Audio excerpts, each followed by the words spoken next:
नमस्कार।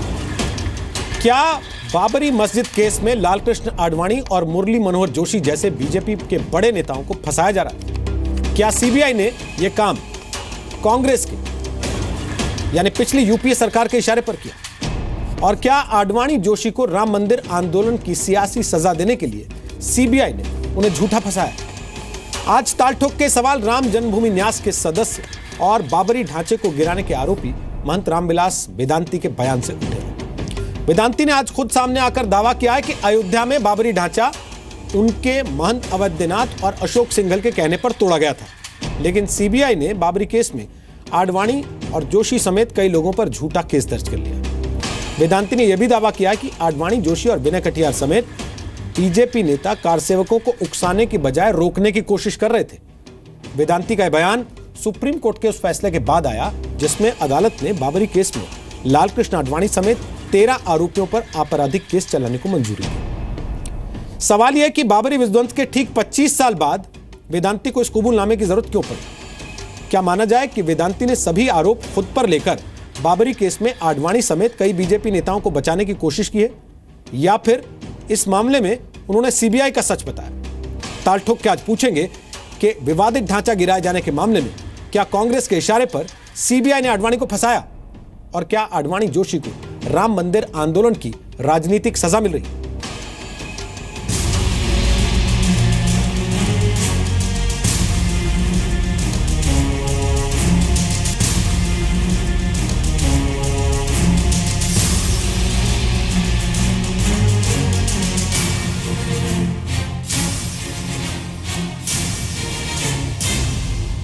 कुछ गणमान्य नेताओं पर जिन लोगों ने आरोप लगाया है, इन लोगों ने मस्जिद को तोड़ा, एक गलत मस्जिद थी ही नहीं। आडवाणी जी पर, जोशी जी पर ढांचा तोड़ने का आरोप लगा दिया, ये बिल्कुल गलत। उस विवादित ढांचे को मैंने तोड़वाया, उस खंडहर को मैंने तोड़वाया, मैंने तोड़ा और तोड़वाया भी राम जन्मभूमि मंदिर बनाने के लिए, रामलला का मंदिर बनाने के लिए, भाजपा के नेताओं को बदनाम करने के लिए। सीबीआई झूठ बोलती है, सीबीआई के अधिकारियों ने झूठा एफआईआर दर्ज कराया है। तो अगर ये लोगों ने जो है मस्जिद को तोड़ा है और खुलेआम कह रहे हैं, तो गवर्नमेंट को चाहिए, सरकार को चाहिए, अदालत को चाहिए कि इनको सजाएं दे।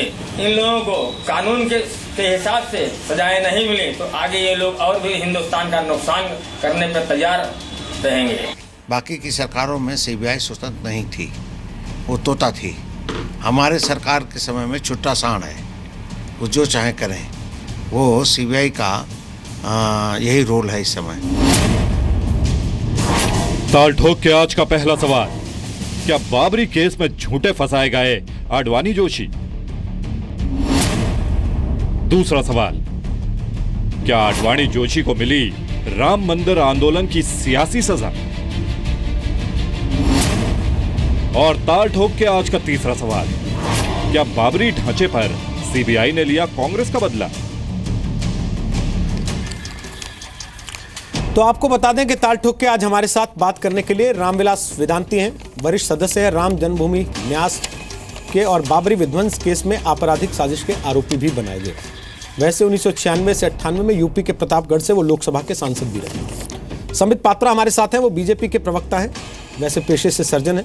पवन खेड़ा हमारे साथ हैं, वो कांग्रेस पार्टी के प्रवक्ता हैं, 1.5 दशक तक दिल्ली के पूर्व मुख्यमंत्री शीला दीक्षित के राजनीतिक सचिव रहे। शांतनु सेन हमारे साथ हैं, पूर्व जॉइंट डायरेक्टर हैं सीबीआई के, 1993 मुंबई ब्लास्ट केस में बनी स्पेशल टास्क फोर्स के मुखिया भी रह चुके हैं। और एमएल लाहौटी हमारे साथ हैं, वकील हैं, वो सुप्रीम कोर्ट के जाने माने, अक्सर आप उनको पहले भी ताल ठोक के कार्यक्रम में देख चुके हैं। आप सबका स्वागत है। रामविलास वेदांती जी, जो बात आज आप ताल ठोक के कह रहे हैं, आपको सीबीआई ने भी बुलाया होगा, आप अदालत में भी पेश हुए होंगे, क्या आपने वहां यह बात नहीं कही कि ढांचा मैंने गिरवाया था, इन लोगों का कोई रोल नहीं था उसमें? देखिए, ऐसा है, देखिए सीबीआई ने अभी जो माननीय लालकृष्ण आडवाणी और जोशी पर आरोप लगाए हैं बिल्कुल गलत हैं। सीबीआई के अधिकारी लोग, मुझको ऐसा लगता है कि ठीक से इसकी जांच पड़ताल नहीं किया। 6 दिसंबर 1992 को जब कार सेवा प्रारंभ हुई, तब राम चबूतरे पर हम देश के सारे संत लोग इकट्ठा थे। माननीय अशोक सिंघल जी वहाँ विराजमान थे, महंत अवैधनाथ जी, पूज्य परमहंस रामचंद्र दास जी, पूज्य नितुपाल दास जी, स्वामी वामदेव जी महाराज, ये सभी लोग वहाँ पर उपस्थित थे। और उसी समय कहा गया कि कार सेवा लोग करेंगे, प्रतीकात्मक करेंगे। हाथ में बालू लेकर के रामचबूतरा में छोड़ेंगे, एक लाइन से चले जाएंगे। और जब हमको संकल्प पत्र पढ़ने के लिए कहा गया तो मैं संकल्प पत्र ले करके सीधे रामकथा मंच पर पहुंचा। रामकथा मंच पर पहुंचने से पहले ही कारसेवक लोग राम जन्मभूमि के उस खंडहर को तोड़ने के लिए चल दिए थे, जिसकी सहमति हमने पहले ही दिया था। बस्ता कारसेवक चाहते थे कि जब तक ये ढांचा रहेगा तब तक लोग इसको कहेंगे कि मस्जिद है, जबकि वहाँ मस्जिद का कोई चिन्ह नहीं था। बाबर ने 1528 में जब राम मंदिर को तोड़वाया था तो स्वयं अयोध्या नहीं गया था। मीर बाकी ने उस मंदिर को तोड़कर, जिसको विक्रमादित्य ने बनाया था, 84 कसौटी के खंभे पर बना था। जब तोड़ा था, तोड़ने के बाद भी 14 कसौटी के खंभे में मीर बाकी ने ढांचा खड़ा किया था। मैं निवेदन करना चाहता हूं कि 14 कसौटी के खंभे में हनुमान जी की मूर्ति, दुर्गा की मूर्ति, गणेश की मूर्ति, अमृत कलश, भगवान विष्णु की मूर्ति, 12 भगवान की मूर्ति, हिंदू देवी देवताओं के चिन्ह, ओम के चिन्ह, स्वास्तिक के चिन्ह, डमरू के चिन्ह, त्रिशूल के चिन्ह, शंख चक्र गदा पद्म के चिन्ह थे। किसी भी मस्जिद में ये चिन्ह नहीं होते हैं। और हमने रामलला की पूजा किया था, अर्चना किया था, वंदना किया था। वेदांती जी, साफ कहना चाहता हूँ, वहाँ पर मस्जिद का कोई चिन्ह था ही नहीं। वेदांती जी, मस्जिद का कोई चिन्ह नहीं था। ये सारे सवाल उस चीज से अलग हैं जिस पे आज हम बात कर रहे हैं। हमारी बात आज केवल इस पर है, क्या लालकृष्ण आडवाणी, मुरली मनोहर जोशी, उमा भारती, बीजेपी के नेताओं को राजनीति की वजह से इस मामले में फंसाया गया? मेरा सवाल बड़ा इस पर सीधा सा है कि ये बात आपने 25 साल में कितनी बार कही और कहाँ कहाँ कही कि ढांचा मैंने तोड़वाया था, इन लोगों ने नहीं? मैंने हमेशा कहा, सुनिए, हमेशा मैंने कहा था, आप पूरा रिकॉर्ड हमारा देख लीजिए, जिस दिन ढांचा टूट रहा था उस दिन ढांचा टूटते समय अचानक जोशी जी और अडवाणी जी, उमा भारती, राजमाता विजयराजे सिंधिया मंच पर आ गई। मैं मंच का संचालन कर रहा था। मैं कार सेवकों को कह रहा था, ललकार कर कह रहा था कि आप लोग जल्दी से जल्दी इस ढांचा को तोड़िए, खंडहर को तोड़िए। यदि खंडहर रहेगा तो हम मंदिर का निर्माण नहीं कर सकते हैं। और हमारे देश के लाखों कार सेवक लोग उस ढांचे पर चढ़कर और उस ढांचा को तोड़ना प्रारंभ किया, जो खंडहर था, रामलला पर गिरकर कभी भी क्षति पहुंचा सकता था। उसी समय माननीय लालकृष्ण आडवाणी जी आए और उन्होंने हमसे कहा, वेदांती जी हम भी बोलना चाहते हैं। और आडवाणी जी ने मेरे हाथ से लाउड स्पीकर लिया और जो कार सेवक ढांचा पर चढ़े हुए थे उनसे निवेदन किया कि आप लोगों की कार सेवा हो गई, अब मैं चाहता हूं आप लोग नीचे उतर आइए। फिर जोशी जी ने लाउड स्पीकर लिया, माइक लेकर जोशी जी बोलना शुरू किए कि आप लोग ढांचा से नीचे उतर आइए, ढांचा तोड़ने की जरूरत नहीं है। फिर राजमाता विजयराजे सिंधिया ने लिया और राजमाता विजयराजे सिंधिया ने भी कहा कि मैं आप सब लोगों से निवेदन करती हूं कि आप लोग ढांचे से नीचे उतर आइए, ढांचा तोड़ने की जरूरत नहीं है। ठीक है। मैं साफ शब्दों में कहना चाहता हूं कि सीबीआई झूठ बोल रही है कि आडवाणी जी ने, जोशी जी ने ढांचा को तोड़वाया, जबकि आडवाणी जी और जोशी जी साफ शब्दों में कह रहे थे कि आप लोग ढांचा से नीचे उतर आइए। ये सत्य बात है, मैं झूठ नहीं बोल रहा हूँ। ठीक है। मैं रामलला के नाम पर, भगवान के नाम पर साधु बना हूँ। और साधु होने के नाते मैं साफ कहना चाहता हूँ कि इन दोनों ने कभी नहीं कहा कि ढांचा तोड़िए। इन लोगों ने कहा कि ढांचा से उतर आइए, आप लोगों की कार सेवा हो गई है। ठीक है। लेकिन मैंने कहा कि आप ढांचा तोड़िए और ललकार कर कहा कि जब तक ढांचा नहीं टूटेगा तब तक मंदिर का निर्माण नहीं होगा। ठीक है। और वो ढांचा इतना खंडहर हो गया था कि कभी भी बरसात में धोखे से गिर सकता था, जिससे रामलला को क्षति पहुंचती। ठीक है। हमने रामलला को वहां से हटाया। ठीक। और इसके बाद ललकार कर कार सेवकों से कहा कि आप जितना जल्दी हो सके इस ढांचा को तोड़िए। ठीक। और एक बात और बताना चाहता हूँ, 5 दिसंबर को रात्रि को 11 बजे तत्कालीन प्रधानमंत्री नरसिम्हा राव ने मुझको टेलीफोन किया और कहा, वेदांती जी क्या होगा, वो ढांचा टूटेगा कि रहेगा? हमने कहा, मैं तो चाहता हूँ ढांचा टूट जाए, कार सेवकों पर निर्भर करता कार सेवक क्या करते हैं। फिर 6 दिसंबर को सुबह 6 बजे जब मैं जाने लगा राम जन्मभूमि के लिए, तब नरसिम्हा राव जी का फोन आया, भारत के तत्कालीन प्रधानमंत्री का, कि वेदांती जी क्या होगा? हमने कहा ढांचा निश्चित टूट जाएगा। कहा हाँ बिल्कुल तोड़वाइए। हमने नरसिम्हा राव से कहा, अपनी सेना मत भेजिएगा, आप यदि सेना आएगी तो कार सेवक लोग जो है बौखला जाएंगे। और नरसिम्हा राव ने मेरी बात को स्वीकार किया। ठीक। एक भी फौज का व्यक्ति चाहते तो हेलीकॉप्टर से उतार करके कार सेवा रोक सकते थे। ठीक है। लेकिन नरसिम्हा राव ने हमारा सहयोग किया।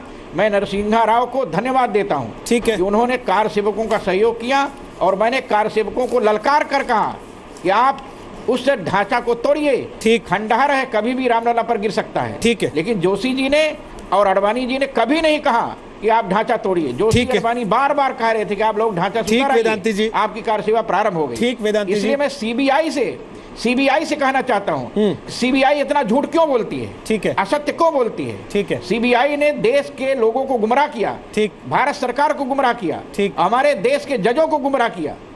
ऐसे सीबीआई को तत्काल सस्पेंड करना चाहिए कि झूठी बात कहा करके, एफआईआर करके, और जो निरपराधी लोग हैं उनको फंसा रहे हैं। ठीक, मैं वेदांती जी स्वीकार करता हूं अपराध। ठीक है वेदांती जी, जेल जाने के लिए ठीक, तैयार आपने हूं अपनी और बात रखी। फांसी पर लटकने के लिए तैयार। मैं वापस आ रहा हूं आपके पास अगला सवाल लेके। पवन खेड़ा, एक तरफ कांग्रेस के एक प्रधानमंत्री होते हैं नरसिंह राव, जिनकी वो तारीफ कर रहे हैं कि मेरे कहे पे उन्होंने कम से कम सेना नहीं उतारी, इस बात का ख्याल कर लिया। और दूसरी तरफ तब से लेके अब तक कांग्रेस की सरकारों पर यह आरोप कि कांग्रेस ने सीबीआई का इस्तेमाल करके बीजेपी के नेताओं को फंसाने की कोशिश की।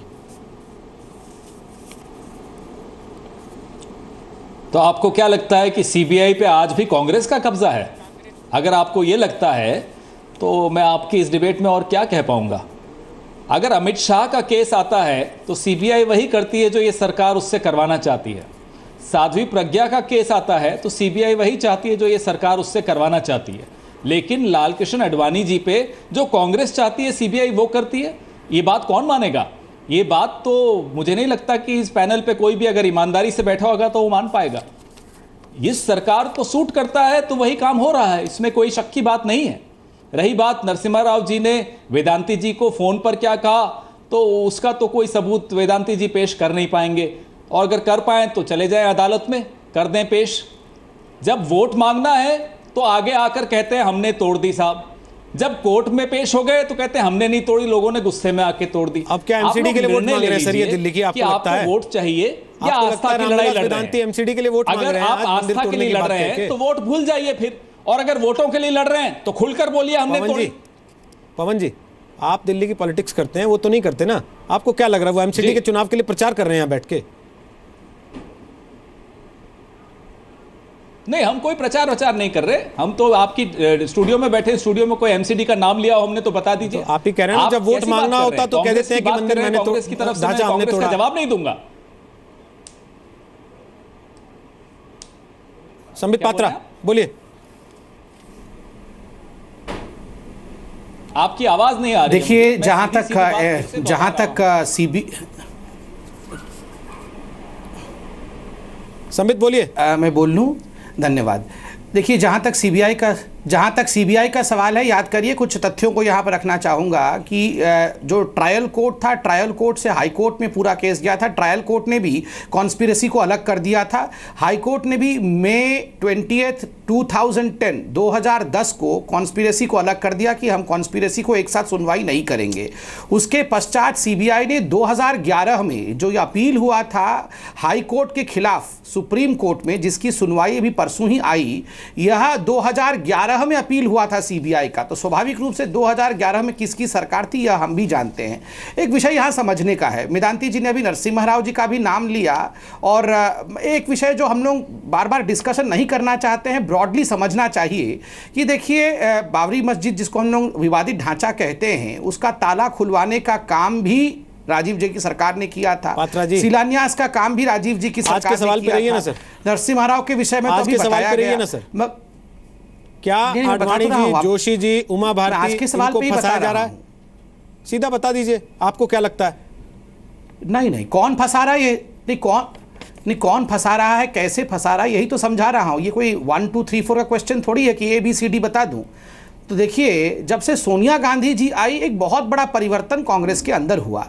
ये भगवा शब्द को अपमानित करने, भगवा शब्द को बदनाम करने, जो राम के साथ खड़ा हो, राम का नाम ले, उसको अपमानित करना, उसको कैसे बदनाम करना है, इसकी साजिश सोनिया जी के आने के पश्चात कांग्रेस पूरी तरह से उसमें जुट गई। आप देखिए, चाहे कर्नल पुरोहित हो, चाहे साध्वी प्रज्ञा हो, चाहे पूरा ये भगवा आतंकवाद का विषय हो, और अब चाहे आडवाणी जी इत्यादि पर कॉन्स्पिरेसी के चार्ज को लेकर 2011 में फाइल किया गया केस हो, तो स्वाभाविक रूप से एक षड्यंत्र सोनिया जी ने रचा कि इस देश की जो मूल अवस्था है वो भगवा है, इस भगवा को समाप्त कर देंगे तो देश समाप्त हो जाएगा। तो कहीं ना कहीं ये सोनिया जी का एक बहुत बड़ा कॉन्स्पिरेसी है जिसको हम लोग डिस्कस नहीं कर रहे हैं। ठीक है, हम लोग बहुत सतही डिस्कशन कर रहे हैं। जो अंदर मैकॉले आया, मैकॉले ने हमारे एजुकेशनल सिस्टम को समाप्त कर दिया। सोनिया गांधी आई और उन्होंने हमारे देश में भगवा को समाप्त करने की चेष्टा की, मगर भगवा तो इतना बड़ा है, ऐसे सोनिया गांधी से समाप्त थोड़ी हो पाएगा। ठीक है पात्रा जी, आप जिस दिशा में ले जाना चाह रहे हैं बजाय उसके वापस उस पे आइए जो आज का विषय है। एमएल लाहौटी साहब, अदालतें उसी आधार पे चीजें तय दिशा करती तो वही है जी, जो इन्वेस्टिगेशन वही है। रखती है। हम लोग बाकी डिस्कशन करते रहे, दिशा हकीकत वही है। ठीक है, अदालतें उसी बात पे फैसले करती हैं सर, निर्देश देती हैं लाहौटी साहब, जो इन्वेस्टिगेटिंग एजेंसीज लाके देती हैं। इन्वेस्टिगेटिंग एजेंसी ने निश्चित तौर पे ये कहा होगा कि इन लोगों के खिलाफ आपराधिक साजिश चलाने का केस आपराधिक साजिश करने का केस बनता है, लिहाजा अदालत ने कहा कि यह धारा जोड़ दीजिए। पर क्या इन्वेस्टिगेटिंग एजेंसीज भी सरकारों की सहूलियत के मुताबिक सबूत जुटाती हैं?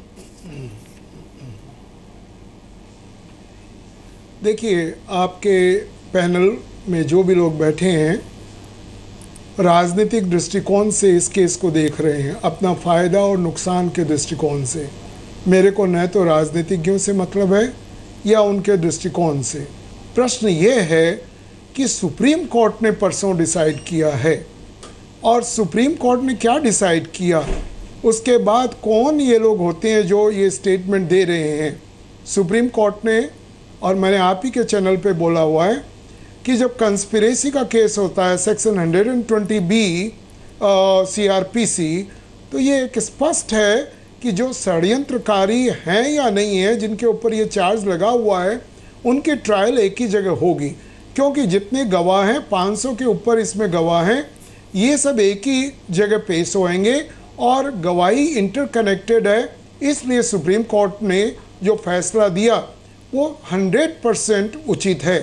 अब सीबीआई ने क्या कहा या क्या नहीं कहा, उससे आप सुप्रीम कोर्ट के जजेस जो है उनका विजडम टेस्ट नहीं कीजिए। कई बार ऐसा भी होता है, हम लोग इतने एक्सपीरियंस लॉयर हैं सुप्रीम कोर्ट में कि हम लोग कुछ नहीं भी कहते तब भी सुप्रीम कोर्ट हर बात का संज्ञान लेता है और जो उचित होता है वो करता है। मेरे समझ में सुप्रीम कोर्ट ने जो कंस्पिरेटर्स थे या जिनके ऊपर कंस्पिरेसी के चार्जेस हैं 120B का, उसमें बिल्कुल उचित फैसला किया है कि उनको एक ही जगह ट्रायल चलेगी और उनको साबित करना पड़ेगा वहाँ पे गवाही के माध्यम से कि उनका कोई रोल नहीं था जहाँ तक बाबरी मस्जिद या राम जन्मभूमि के बारे में है। अब दूसरा प्रश्न होता है कि जो ये लोग कह रहे हैं वो उनको कोर्ट में आके कहना चाहिए जहाँ ट्रायल चलती है। हमारे जो क्रिमिनल ट्रायल्स होते हैं उसमें दो प्रकार के गवाह होते हैं, एक को हम प्रोसिक्यूशन विटनेस कहते हैं PW, जो CBI की तरफ से होंगे, और दूसरों को हम डिफेंस विटनेस या DW कहते हैं। ये लोग जो षड्यंत्र में जिन जिन का नाम है उनके पक्ष में गवाही एज ए डिफेंस विटनेस दे सकते हैं कि देखिए ये जो चार्जेस लगे हैं ये पूर्ण रूप से गलत हैं। अडवाणी जी या बाकी मुरली मनोहर जी, जो लोग भी जिनके खिलाफ सुप्रीम कोर्ट ने कहा है कि ट्रायल आगे चलनी चाहिए कॉन्स्पिरेसी के एंगल से, तो ये वहाँ आके गवाही दें। ये जो आज कह रहे हैं चैनल के माध्यम से या मीडिया के माध्यम से, और दूसरा जो पॉलिटिकल एडवांटेज लेने की कोशिश की जा रही है दोनों पक्ष की तरफ से, ये सरासर गलत है। मेरी समझ में ऐसे केस को एक बहुत सीरियस व्यू सुप्रीम कोर्ट को लेना चाहिए। और दूसरी बात याद रखिए कि हमारे यहाँ इंडियन पिनल कोड के अंदर सेक्शन 153 और 153 ए और बी दो धाराएं हैं। जो भी इस टाइप की बात देश की शांति को डिस्टर्ब करने के लिए यदि करता है उसके विरुद्ध कार्य किया जा सकता है पुलिस के द्वारा। ये कॉग्निजेबल ऑफेंस है, नॉन बेलेबल ऑफेंस है, tribal by the first class magistrate है। तो ये जो वेदांती जी आदि लोग कह रहे हैं ये मेरी समझ में एक बहुत सीरियस ऑफेंस है, क्योंकि यदि उनको ये बात कहनी है, ये सबूत देना है, तो जैसा कि मैंने कहा जब ट्रायल चलेगी लखनऊ के अंदर उस वक्त आके बोले।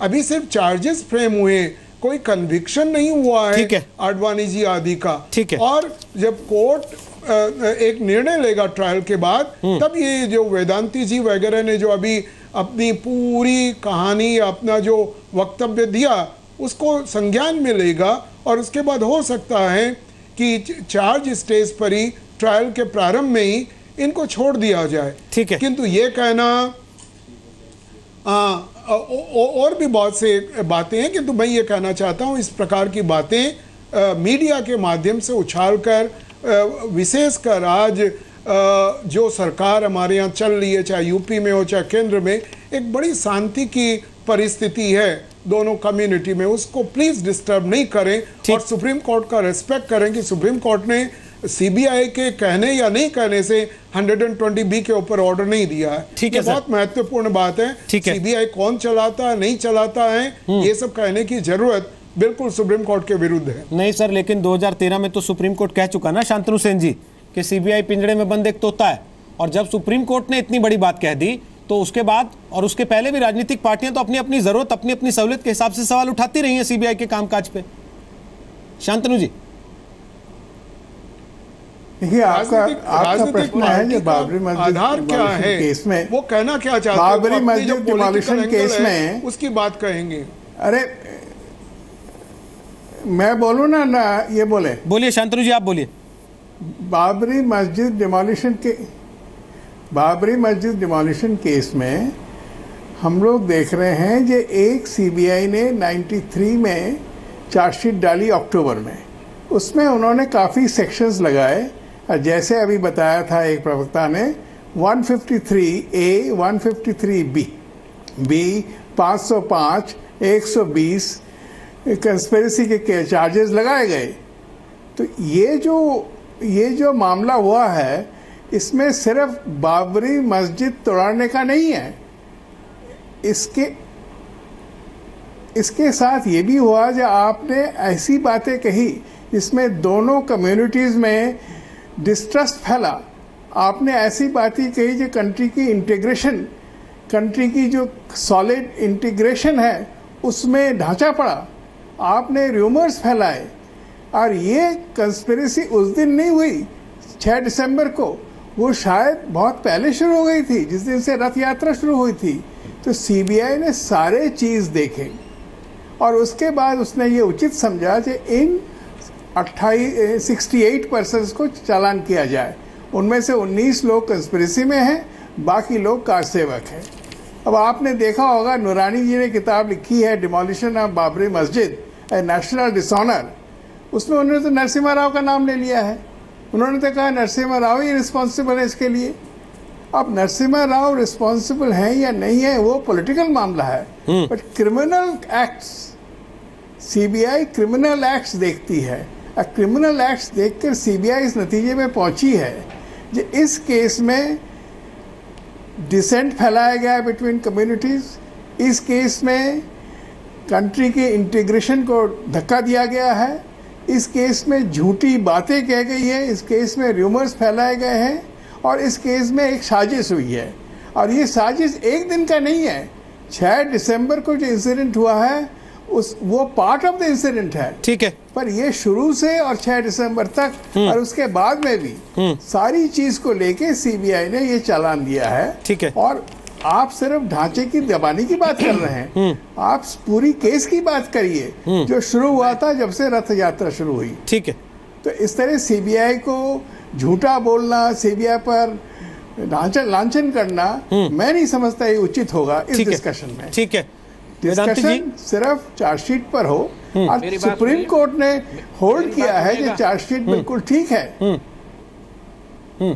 वेदांती जी, जो बातें अदालत में कहनी चाहिए वो टीवी पे कह रहे हैं आप बैठ के। जी हाँ, मैं बोलता हूँ। और लावटी जी कह रहे हैं कि आपके खिलाफ तो एक और मुकदमा हो जाना चाहिए इस बात को लेकर। 6 दिसंबर 1900, सुनिए हमारी बात सुन लीजिए।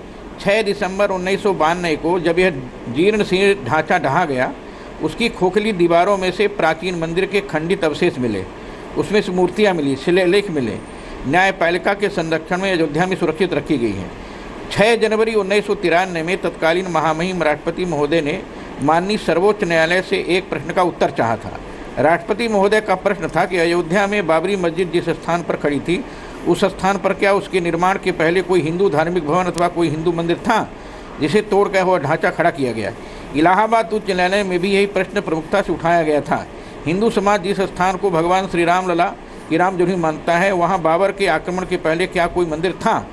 सर्वोच्च न्यायालय ने भारत सरकार से यह प्रश्न पूछे जाने पर कि जानना चाहता था कि 1994 में शपथ पत्र दिया था कि यदि यह सिद्ध हो जाए कि मंदिर तोड़कर 3 गुंबद वाले ढांचे का निर्माण किया गया है तो भारत सरकार हिंदू समाज की भावनाओं के अनुसार कार्य करेगी, और यदि यह सिद्ध हुआ कि उस स्थान पर कभी कोई मंदिर नहीं था अतः कुछ ही तोड़ा नहीं गया तो भारत सरकार मुस्लिमों की भावनाओं के अनुसार व्यवहार करेगी।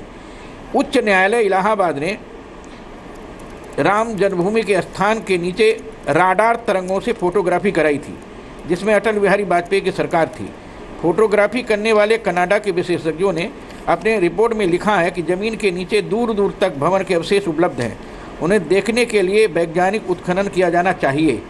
और अंततोगत्वा कनाडा के भूवैज्ञानिक की सलाह पर उच्च न्यायालय ने भारत सरकार के पुरातत्व विभाग को, सुन लीजिए मेरी बात, ये चर्चा किस बात पर है रोहित जी? वेदांती जी, मुझे भी जरा बता दीजिए। वेदांती जी, मसला ये है ही नहीं कि वहाँ मंदिर था या नहीं था।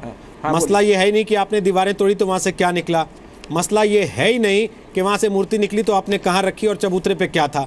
मसला केवल ये है कि उस दिन जो लोग वहाँ से भाषण दे रहे थे उन लोगों में से कितने ऐसे थे जो वाकई साजिश कर रहे थे और कितने ऐसे थे जो साजिश नहीं कर रहे थे लेकिन उनका नाम सीबीआई की चार्जशीट में है। मैंने सवाल आपसे ये पूछा कि आप जो बातें यहाँ टीवी पे कह रहे हैं वो आपने अदालत में क्यों नहीं कही हैं? आगे अदालत में सुनवाई होगी, वहां रखिएगा ये बातें जाके आप। ऐसा है, अदालत ने हमसे पूछा था, मैंने अदालत से कहा था, कार सेवकों की स्वाभाविक प्रतिक्रिया थी। जिन कार सेवकों को कार सेवा के लिए बुलाया गया था उन कार सेवकों ने महात्माओं के कहने पर, साधु महात्माओं के कहने पर, विश्व हिंदू कहने पर वहाँ पर उस विवादित ढांचा को, जिसको हम लोग खंडहर मानते हैं, जब तक वो खंडहर रहेगा तब तक मंदिर का निर्माण नहीं होगा। उसको तोड़ने के लिए ही कार सेवक लाखों की संख्या में सारे देश से नहीं विश्व से आए थे। मैं निवेदन करना चाहता हूं, उसमें मैं मंच का संचालन कर रहा था। ठीक है। और मंच के संचालन करते समय माननीय अशोक सिंघल जी थे, पूज्य महंत वेदनाथ जी महाराज थे, माननीय अडवाणी जी थे, माननीय जोशी जी थे, राजमाता विजयराजे सिंधिया थी, उमा भारती जी थी, रितंभरा थी। और याद दिलाना चाहता हूं कि सबसे पहले माननीय अडवाणी जी ने मेरे हाथ से लाउड स्पीकर लेकर कार सेवकों के साथ, ठीक है, बात आपने बोल दी पहले, आपकी कार सेवा हो। वेदांती जी ये बात आपने पहले बोल दी, ये बात आप बता चुके हैं, जी ने नहीं कहा, ये बात आप बता चुके हैं। हाँ, ये बात आप बता चुके हैं। हर बार आप वही बात दोहरा रहे हैं, उनके ऊपर हर बार आप वही बात दोहरा रहे हैं। और संबित पात्रा, वेदांती जी जो बातें कह रहे हैं उनके आधार पे आप लोग ये तय मान लेते हैं कि कांग्रेस पार्टी ने सरकार में रहते हुए राम नाम का जाप करने वालों को दुश्मन साबित करने के लिए एक प्लान बना लिया था, एक साजिश चला दी थी और आपने सीधे सीधे सोनिया गांधी को भी लपेट दिया उसमें। अदालत के फैसले का इंतजार तो कर लीजिए, क्या पता अदालत मना कर दे। इसमें कौन सा साजिश हुई नहीं थी? मैं बताऊं, सोनिया गांधी की साजिश नहीं, इसमें दो चीजें हैं और अभी भी है। इसमें दो चीजें हैं। साजिश रख सकते। वेदांती जी प्लीज संबित पात्रा को सुन लीजिए ना एक बार। रोहित जी, वेदांती जी एक बार संबित पात्रा को सुन लीजिए, वो किस आधार पे कह रहे हैं बात। संबित बोलिए, फिर आ रहा हूं पवन साहब आपके पास। हाँ बोलिए। देखिए, दो चीजें हैं जी हाँ। इसमें दो चीजें हैं। जो लाहौटी साहब ने कहा वो सम्मान योग्य है कि कोर्ट के ऊपर किसी को भी उंगली नहीं उठाना चाहिए और कोर्ट का प्रोसीडिंग संविधान के अनुसार होता है। हम सबको अपने सर्वोच्च न्यायालय का आदर करना चाहिए, ये तो एक हिस्सा है। दूसरा, जहां तक षड्यंत्र का हिसाब है, मेरा स्पष्ट मानना है और हम सबका मानना है कि एक सैफरन अर्थात भगवा के खिलाफ एक षड्यंत्र बहुत समय से कांग्रेस रचते आ रही थी। मैं ये एक लार्जर कैनवस पे कह रहा हूं और इसका सबसे बड़ा प्रमाण, क्योंकि आपने राम मंदिर विषय पे पूछा कि मैंने ऐसा क्यों मान लिया कि सोनिया जी राम को लेकर एक उदासीन विचार रखती थी, वो इसलिए क्योंकि जब 2013 में एफिडेविट देना पड़ा एक कोर्ट के समक्ष ही, वो अभी सुप्रीम कोर्ट के समक्ष ही एफिडेविट देना पड़ा, तो यही सोनिया जी के कहने पर उस समय की जो तत्कालीन सरकार थी उन्होंने राम के अवस्था को नकार दिया। उन्होंने कहा Ram is mythical, Ram exist नहीं करते हैं। और बाकी बार बार जो केसेस हमारे सामने आए कि जयपुर के अधिवेशन में इन्होंने सैफरन टेरर भगवा आतंकवाद को भी फ्लोट करने की कोशिश की। खुद सोनिया जी मंच पे मौजूद थी जब देश के तत्कालीन गृह मंत्री शिंदे साहब ने सैफरन टेरर का पहला विषय रखा। उसके बाद में हमने देखा चिदम्बरम साहब ने भी रखा, और अब वो सारी रिपोर्ट सामने आ रही है कि कैसे कैसे करके उन्होंने झूठ बोला था। वो रिपोर्ट दो विषय हैं। जिस अधिकारी ने ड्राफ्ट की थी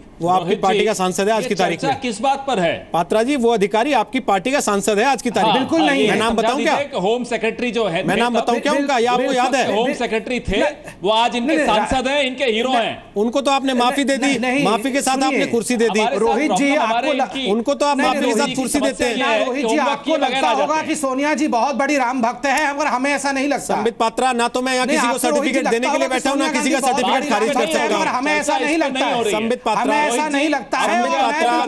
संबित पात्रा, ना तो मैं यहाँ किसी को सर्टिफिकेट देने को बैठा हूँ, ना सर्टिफिकेट खारिज करने को किसी का। हमें सर्टिफिकेट देने वाले संबित जी, ना तो मैं यहाँ किसी को सर्टिफिकेट नरेंद्र मोदी जी की कर सकता हूँ, ना किसी का कैंसिल कर सकता हूँ। टांग दिया। फैक्ट्स रखें आप लोग। मुझे ऐसा लगता है कि सोनिया गांधी की देखिए, आप लोग मान लीजिए, आप लोग अगर लगता है कि सोनिया जी राम भक्त है, आप लोग मानिए ना, कौन मना कर रहा है? ठीक है, बोलिए पवन खेड़ा, बोलिए पवन खेड़ा, अपनी बात रखिए। रोहित जी बोलिए। रोहित जी, क्या ये चर्चा सर्टिफिकेट बांटने के लिए आपने रखी? संबित सर्टिफिकेट बांटेंगे कि कौन राम भक्त है कौन नहीं है? ये है कौन हमें सर्टिफिकेट देने वाले? जब ये कोई नहीं है तो इनके सर्टिफिकेट से आप परेशान क्यों हो रहे हैं सर? कांग्रेस ने गिराया ढांचा। एक सेकंड, आप मेरी बात समाप्त हो जाने दीजिए। जब इन्हें सूट करता है तो कहते हैं कांग्रेस ने साजिश रच के गिरा दिया। तब क्या कांग्रेस राम भक्त नहीं थी या थी? और जब सूट करता है कहते हैं साधुओं ने गिरवा दिया, और जब इनको वोट लेने होते हैं कहते हैं अडवाणी जी हमने गिरा दिया। ये इतने कंफ्यूज हैं, जनता के सामने ये शक्ल दिखाने लायक नहीं रहेंगे अगर आप ये वादा पूरे नहीं कर पाए। गिराना तो बड़ा आसान था, अब जब झेलना पड़ रहा है कोर्ट, शक्ल दिखाने लायक नहीं रहेंगे। अभी आप शक्ल दिखाने लायक नहीं है, उसकी चिंता करिए। हम क्या रहेंगे वो चिंता मत करिए। सरकारी शक्ल दिखाने लायक आप है नहीं, उसकी चिंता करिए। क्या कर रहा था वहां? आपका सरकारी वकील ने क्यों नहीं अपोज किया सीबीआई को? सरकारी वकील ने क्यों सीबीआई का साथ दिया लास्ट वीक में? पिछले हफ्ते सरकारी वकील भी आपका मौजूद था, उसने क्यों आपका मोदी जी के अडवाणी जी के खिलाफ काम किया? किसी ने साथ नहीं दिया। अरे आप पूरी प्रिपरेशन के साथ आते नहीं है। एजेंट है जो आपके बनाए। ये 2011 का केस है जनाब। सुनिए ना, आप क्या 2011 का केस है, इसका वर्डिक्ट अभी दिया। सुन लीजिए जी नहीं, आप ना केवल होमवर्क नहीं करते, आप झूठ भी बोलते हैं। आप झूठ भी बोलते हैं, मैंने तो अच्छी तरह समझ लिया आप। झगड़िए मत सर। अरे जब पिछले सप्ताह झूठ बोलता है, के नाम पे राजनीति करता है, कौन राम जी को नहीं मानता है वो हम सब जानते हैं जनाब। आप तो अब राम के नाम पे वोट मांगना तो बंद कर दीजिए। अब सोनिया जी का हमारे परेशानी हो गई, लेकर नहीं घूम रहे होते हैं। डॉक्टर पात्रा, पवन खेड़ा, सुन लीजिए एक बात। सर्टिफिकेट देंगे हमें भाई।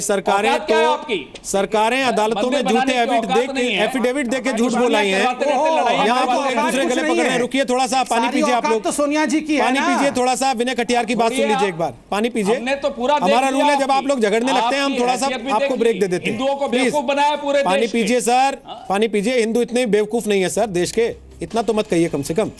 पानी पीजिए। विनय कटियार की बात सुनिए जो कह रहे हैं कि सीबीआई बेकाबू हो गई है। बीजेपी के नेता है विनय कटियार, और वो कह रहे हैं कि सीबीआई साजिश कर रही है और मंदिर हर हाल में बनेगा। तो ये सीबीआई का चलाया हुआ है सब मामला। सीबीआई छुट्टा सांड हो गई है। इस सरकार में तो और भी छुट्टा सांड हो गई है, इसलिए कहना बहुत कठिन है। तो जो भी होगा अदालत के अंदर फेस करेंगे। हम सम्मान करते हैं जो सुप्रीम कोर्ट का आदेश है। पूरी सीबीआई की साजिश है, उसी कारण से सब कुछ हुआ है। कहीं पर भी साजिश की घटना ही नहीं हुई। वहाँ जो कुछ हुआ वो सबके सामने था, स्वतः स्फूर्ति के साथ हुआ, अचानक हुआ। किसी कोई योजना नहीं थी, ना किसी कुछ मालूम था, ना किसी के कहने पर कुछ हुआ है। वो अपने आप सब कार्यसेवकों ने किया है। तो मामले को आप लोग फेस करेंगे? हाँ, पूरी तरह से फेस करेंगे। जेल जाने के लिए हम तैयार हैं जब हो जाए। उन्होंने तो 2 साल में कहा है निपटाने को, ये 6 महीने में निपटा दे, तो हम 6 महीने के अंदर जेल जाने के लिए तैयार बैठे हैं। जाना चाहिए। उमा जी तो कहती हैं कि राम मंदिर के लिए हम फांसी पर चढ़ने के लिए तैयार हैं। उमा जी क्या कहती हैं, जो अदालत का आदेश होगा वही मान्य होगा। अदालत अगर कहती है फांसी तो फांसी, कहती है सज़ा आजन्म कारावास तो आजन्म कारावास, कहती है कुछ सालों की सज़ा है तो कुछ सालों की सज़ा है। राम मंदिर जरूर बनने वाला है। हम लोगों को सज़ा हो जाए कोई बात नहीं, लेकिन राम मंदिर बनना चाहिए। हर हालत में बनना चाहिए। यही हम लोगों को उद्देश्य है कि राम मंदिर बने। तो सुन ले संबित पात्रा, आपके नेता तो कह रहे हैं कि छुट्टा सांडा आप लोगों को लगाम कसनी चाहिए। अब तो सरकार आपकी है, अगर वाकई लगाम कसने वाली स्थिति होती है सीबीआई पर तो। और वो कहते रहे पवन खेड़ा, अगर सीबीआई सरकारों के कहने पे काम करती है तो फिर आप करा लीजिए अपने कहने पे काम। फिर यही तो पवन खेड़ा कह रहे हैं कि आप क्यों सीबीआई को रोकते हो गया था। और सुन लीजिए, अरे सुन लीजिए, आप बैठे थे वहां अमित शाह के वक्त, आप बैठ के वहां देख रहे थे कि कोई बोल रहा था सीबीआई को। नहीं, अब आप रुक जाइए। सोनिया जी का 10 जनपद है क्या? आप ये 10 जनपद नहीं। अरे आपने सवाल किसको पूछा? रोहित जी आपने सवाल किसको पूछा? अरे आप 10 जनपद के रोहित जी सवाल किसको पूछा आपने? मेरी बात रोहित जी किसको सवाल पूछा आपने? कहते हैं आप दोनों के सवाल बंद कर देंगे। आप किसको सवाल कह रहे हैं? संबित पात्रा को बात पूरी करने दीजिए। महेश शर्मा कहते हैं पवन खेड़ा, संबित पात्रा को बात पूरी करने दीजिए अपनी। मेरी बात पूरी होने दीजिए। पवन खेड़ा, फिर अरविंदर सिंह लवली क्या कह रहे हैं, अजय माकन क्या कह रहे हैं, बरसा सिंह क्या कह रही हैं, इस पे बात कर लीजिए। फिर या तो आप बैठ के सुन लीजिए ना उनको क्या बोल रहे हैं, जो बोल रहे हैं एक एक करके बोल लीजिए। अगर मंदिर पे आप लोग अपने को बड़े सीजन पॉलिटिशियन बताते हैं, आप सुनिएगा, बात करने की स्थिति में नहीं रहते टीवी पे आने के बाद। पहले एक लाइन मैं नहीं बताता हूं, मैं नहीं बताता हूं, मैं एक लाइन बोलूंगा, या तो आप बुलाया मत कीजिए अगर हम बात करने लायक नहीं है तो। अरे सवाल मेरे से पूछा, ये मैं उनसे सवाल पूछ रहा हूं, आप उनका जवाब तो सुन लीजिए। जवाब सुनने से पहले आप बोलना शुरू कर देते तो ताकि पहले मेरा एक आप नहीं हमारी जब बारी आई तो आप ब्रेक में चले गए। हम पूरी बात करेंगे। सर मैं किसी ब्रेक पे नहीं गया, मैंने आपसे कहा अगर आप लोग झगड़ेंगे तो मैं फिर ब्रेक ले लूंगा। एक एक करके बात कीजिए, आराम से बात कीजिए, क्या दिक्कत है इसमें? हम झगड़ने वाली पार्टी से नहीं है। कांग्रेस वालों की क्या हालत हो गई? सर प्लीज मुझे ना आपके सर्टिफिकेट्स नहीं देखने हैं कि आप कौन सी पार्टी से कैसी पार्टी से। जिस फैक्ट पे आप बात करने हैं उस पे रहिए। रोहित जी पूरा कीजिए अपनी बात। आपकी सर्टिफिकेट का मोहताज रोहित जी मैं अपना विषय रख लूं। पवन खेड़ा, आप कुल मिला के केवल ये करने आए हैं कि जिस विषय पे बात होनी है उसके अलावा सब पे होती रहे, विषय पे ना हो। कि सीता थी ही नहीं, आप भाग रहे हैं उस विषय से, उसी मुद्दे पर आप उस विषय से भाग रहे हैं। ये 10 जनपद की बात करते हैं बार-बार, ये आप 10 जनपद के तीर से इतना परेशान हो गए उनके कि आप उसके बाद पूरी डिबेट को डिरेल करने पे तुले हुए हैं। हम यहाँ बैठेंगे। आप आए थे संवैधानिक संस्था का ईमान बचाने के लिए, लेकिन 10 जनपद के आगे बैठ गए आप जाके। आप सुन तो लीजिए उनकी बात को कम से कम। नहीं क्यों ये इस तरह की बात कर रहे हैं? फैक्ट्स पे काटिए ना उनको, फैक्ट्स पे काटिए। अगर उनके पास फैक्ट्स नहीं तो आप कुछ भी बोलने लगेंगे बैठ के। तो आप हमें मौका दीजिए, हम काटेंगे। आपको मौका मिला था, पर्याप्त मिला था, लेकिन आप झगड़ने लगे। आप हमें दीजिए मौका, हम काटेंगे इनको। संबित बोलिए, अपनी बात पूरी कीजिए। मौका मिलेगा, बाकी लोगों का टाइम वेस्ट कर रहे हैं आप लोग, बीच में मत काटिए। संबित पूरा बोलिए, उसके बाद मैं आ रहा हूं आपके पास। पवन बोलिए प्लीज, टाइम वेस्ट मत करिए, मुझे रखने देखिए। आपका प्रश्न क्या था? आपका प्रश्न था कि क्या हमारे जमाने में सीबीआई मुक्त हो गई है? तो ये अच्छी बात है। अगर सीबीआई स्वायत्त बॉडी है, अगर वो स्वायत्तता के साथ काम करती है तो ये हमारे सरकार के लिए कॉम्प्लीमेंट है, कोई गाली नहीं है। मगर पवन शर्मा जी के समय, पवन जी ये फैक्ट है कि हमने नहीं, सुप्रीम कोर्ट ने कहा था, टिप्पणी करते हुए कहा था कि आपके समय सीबीआई पिंजरे में कैद तोते के समान है। याद रखिए, तोता का 2 पर्याय होता है। वो मैना नहीं बोली सीबीआई को, तोता क्यों बोला गया? एक तो कैद है पिंजरे के अंदर, तोता वो भी होता है जो 10 जनपद कहती है उसको मिट्टू मिट्टू मिट्टू मिट्टू, वो भी वही बोलता रहता है, इसलिए तोता कहा जाता है। इसलिए 10 जनपद से डिक्टेशन लेके तोता मिट्टू मिट्टू बोलता था और पिंजरे में कैद था। ये सुप्रीम कोर्ट ने कहा था। ठीक है, ये मजाक नहीं है भैया। सुप्रीम कोर्ट ने कहा था, आपको समझ में आता है? आपने अपना पॉइंट रख लिया, सुप्रीम कोर्ट ने कहा था। आपका पॉइंट अगर हमारे समय ये स्वायत्त हो गया तो ये अच्छा ही है। आपका पॉइंट यही था केवल, आपको कभी समझ में नहीं रखना चाहते थे? आपका पॉइंट यही था केवल, या कोई फैक्ट भी रखना चाहते थे? हमें भी जवाब देने दीजिए। अगर आपका फैक्ट नहीं था संबित पात्रा, आपने मुझसे सीबीआई की स्वायत्तता पे पूछा ना। ओके पवन खेड़ा, आप बोलिए। सीबीआई की स्वायत्तता पे पूछा, मैंने जवाब दिया कि अगर स्वायत्त है सीबीआई तो इसमें बुराई क्या है? ठीक है, आपके सांसद नाराज थे, विनय कटियार, वही सवाल मैंने आपके सामने रखा था। बोलिए पवन खेड़ा। वो कह रहे थे छुट्टा सांड हो गई सीबीआई। उसका जवाब मैंने दिया था। अब सुनिए पवन खेड़ा, 2011 में ये केस हुआ था। ओके, कि 2011 में ये केस हुआ था, उस समय हमारी सरकार नहीं थी। ठीक है, मैं सिर्फ ये कह रहा हूं, तो उसी सीबीआई ने इस बार भी यही की वही रिपोर्ट वापस पेश की, वो बदली नहीं, क्योंकि इनको अब सूट नहीं करता है वो बदले। उनको अडवाणी जी से जो इनकी आपस की पॉलिटिक्स है उसमें बीच में नहीं पड़ना चाहता। अमित शाह के वक्त सब कुछ बदल गया, साध्वी प्रज्ञा के वक्त सब कुछ बदल गया, अडवाणी जी के वक्त नहीं बदल रहा, तो कौन चला रहा है सीबीआई? ये सबके सामने है। ये तो आपको भी स्पष्ट सबको दिख रहा है कि सीबीआई कौन चला रहा है। मतलब देखिए, उस वक्त सुप्रीम कोर्ट ने तो कहा ये तो अच्छी बात है कि कांग्रेस भी आज मान रही है कि उड़ता हुआ अमित शाह को बचा गया, उड़ता हुआ तोता और साध्वी प्रज्ञा को बचा गया, और उड़ता हुआ तोता अचानक पिंजरे में आया और अडवाणी जी को फंसा गया। ये कैसा तोता है साहब? रिमोट कंट्रोल है क्या इस तोते का किसी के पास? ठीक है, मतलब आप मानते हैं ना आडवाणी जी को फंसाया जा रहा है आपके समय द्वारा, तो अच्छी बात है ना। आप ये मान रहे होंगे, आप फंसा रहे होंगे। चलिए ठीक है, आप मोदी जी से लाहौटी जी ये भी लाहौटी साहब ये निर्णय ले लीजिए। दोनों की आवाज बंद है। लाहौटी साहब, कांग्रेस बीजेपी दोनों का बटन बंद हो गया, आवाज बंद हो गई। अब आप लोग मेहनत मत कीजिए, एनर्जी मत जाया कीजिए अपनी। लाहौटी साहब, संवैधानिक संस्थाओं का मोरल डाउन नहीं होता क्या इस तरीके के आरोपों से? सरकार बदलती है, जो नई सरकार आती है वो पिछली सरकार में जितनी जांच हुई होती है, जितने बड़े बड़े मोस्ट टॉक्ड अबाउट केसेस होते हैं, उनको लेके इसी तरह के फैक्ट सामने आने लगते हैं कि पिछली सरकार ने जानबूझ के कराया, सुपारी दे दी हमारे नेता की, उसको फंसाया गया। देखिए रोहित जी, 3 अलग अलग बातें हैं। भगवान राम के प्रति श्रद्धा एक अलग बात है, एक अलग वो कोई चर्चा का विषय नहीं है।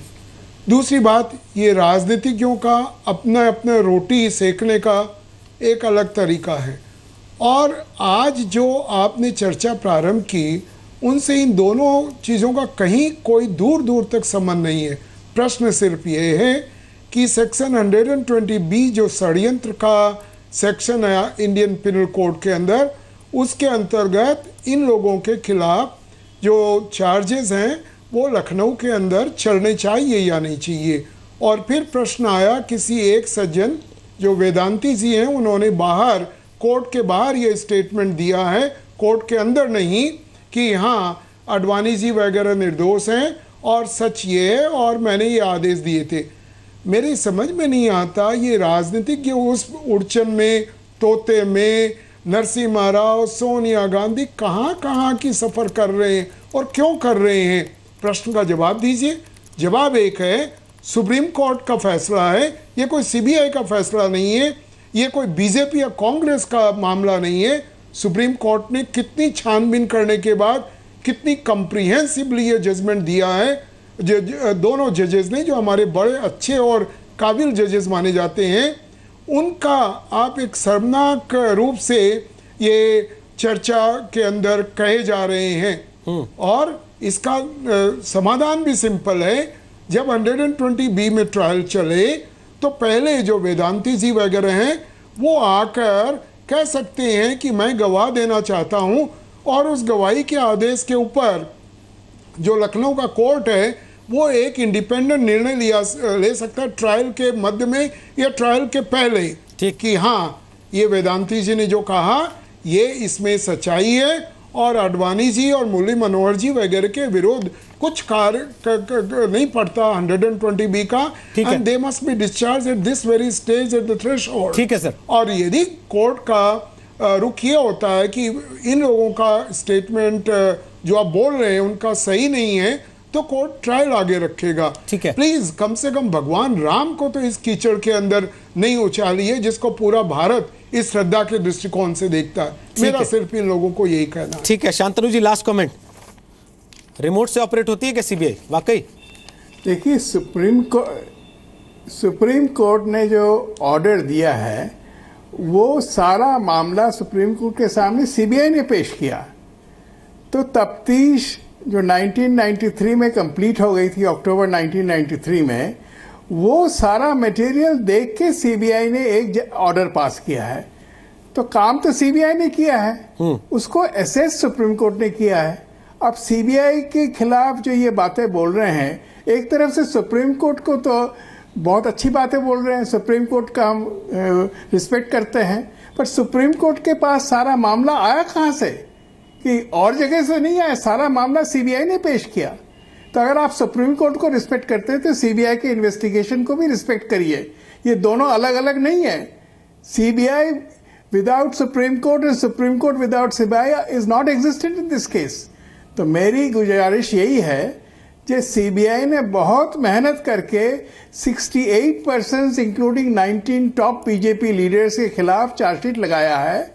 अहम सेक्शंस, सीरियस सेक्शंस लगाया है। सुप्रीम कोर्ट ने सारा मामला देखा है, बहुत डीपली देखा है, और जो मटेरियल सुप्रीम कोर्ट के सामने सीबीआई ने रखा है उसी के अंतर्गत सीबीआई का ऑर्डर मिला है ये। तो आप जब सीबीआई को, सुप्रीम कोर्ट को रिस्पेक्ट करते हैं, सीबीआई के मटेरियल को रिस्पेक्ट करिए और सीबीआई के खिलाफ झूठा वलाना बात करना बंद करिए। ठीक, बहुत बहुत शुक्रिया शांतनु जी, बहुत बहुत शुक्रिया संबित पात्रा, पवन खेड़ा और रामविलास वेदांती। उम्मीद है कि जो बातें उन्होंने कही हैं लास्ट कमेंट में, उससे पॉलिटिकल पार्टीज को भी एक मैसेज जाएगा। और ये भी ध्यान रखना चाहिए पॉलिटिकल पार्टीज को टीवी डिबेट्स में, खासतौर पर जब वो आते हैं, तो फैक्ट्स पर जोर देना चाहिए, बजाय इसके कि अपना भी, दर्शकों का भी, साथ के मेहमानों का भी